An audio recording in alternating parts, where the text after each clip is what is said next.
Hello EZers, and welcome to our third installment of the Why Xbox series. You already have seen Steve and I talking about Xbox Live and Xbox Game Pass, and that's really important to the setup of our next set of videos. So if you haven't seen them, make sure you go back on ExpertZone ANZ Facebook or our YouTube channel to check them out.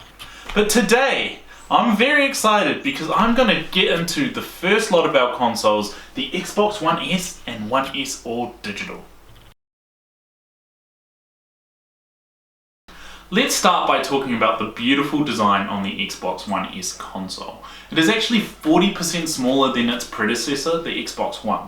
And for someone like me, that's really important because believe it or not, this is my secondary console. That means it stays in my cabin, which is where I do my work during the day. It sits on my desk and I don't want it to take up much space, which it absolutely does not.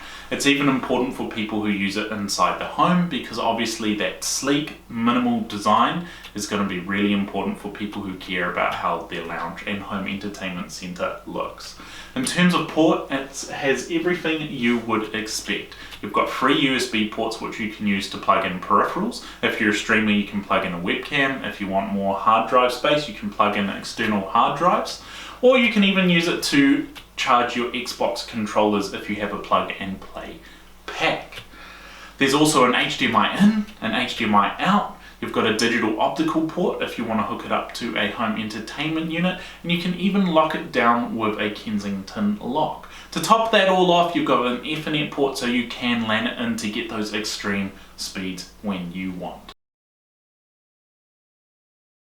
So how does the Xbox One S and Xbox One S All Digital differ in design? It's really complicated, guys. The only difference is the Xbox One S has a Blu-ray player built in that can play 4K Blu-rays as well as obviously insert your games into if you buy them as hard copies. The Xbox One S All Digital?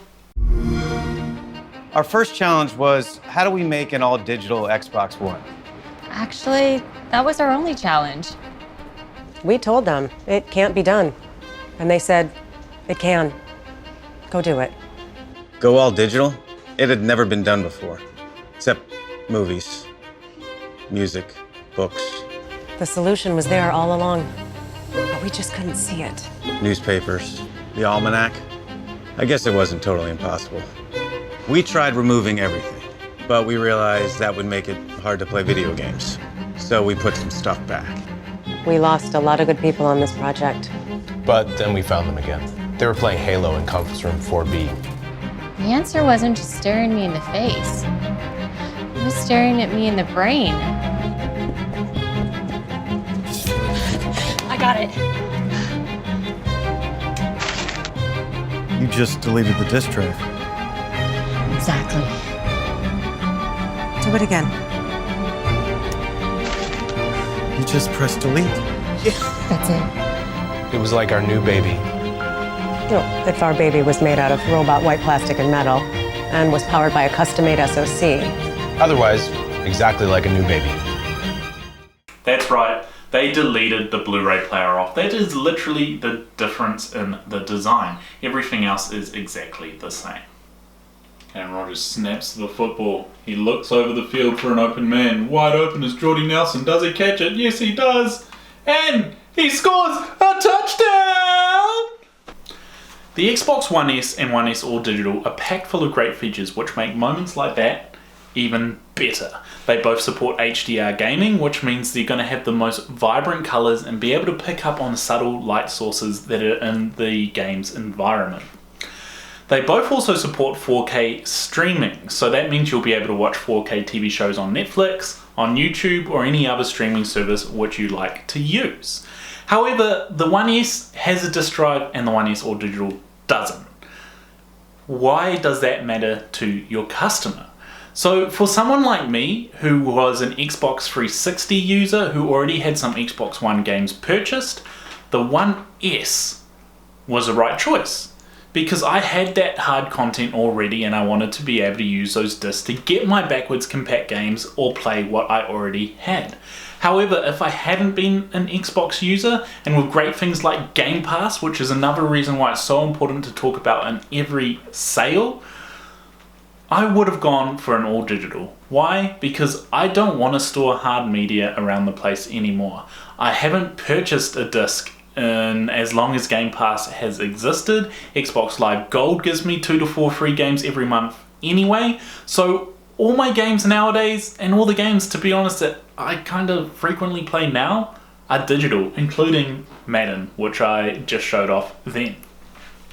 So if you have a customer coming in who is a upgrader, who had an Xbox One, who is a core gamer looking for a secondary console, or who is a value customer who wants to use hard copies of games and Blu-rays, then the One S is the way to go. But if you're a new gamer, if you're a family just getting into the gaming world, then the Xbox One S all digital is the better option. It just is. It's cheaper. With Game Pass and options like that out there now, they're going to save even more money in the long run if they just subscribe to those services and use them. So it's really important that you guys understand how each console is designed, why it was designed to hit those different customer types. So we've done a lot of talking about the Xbox One S consoles, but here is where I really want to tie together why you would purchase an Xbox One S or a One S all digital over a competitor.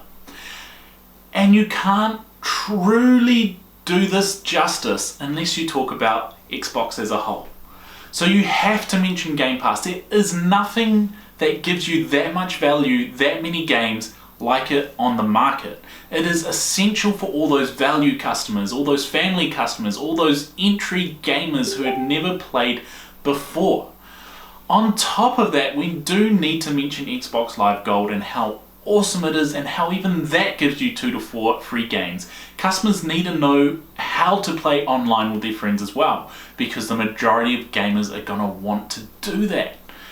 Now, we also need to talk about certain other features. We should mention Xbox Play Anywhere, being able to buy a game that's available on Xbox and Windows, but only paying for it once digitally, and being able to play across both systems. We need to mention Xbox Game Stream, the ability to use your computer screen as the screen for your Xbox, just by connecting them over Wi-Fi.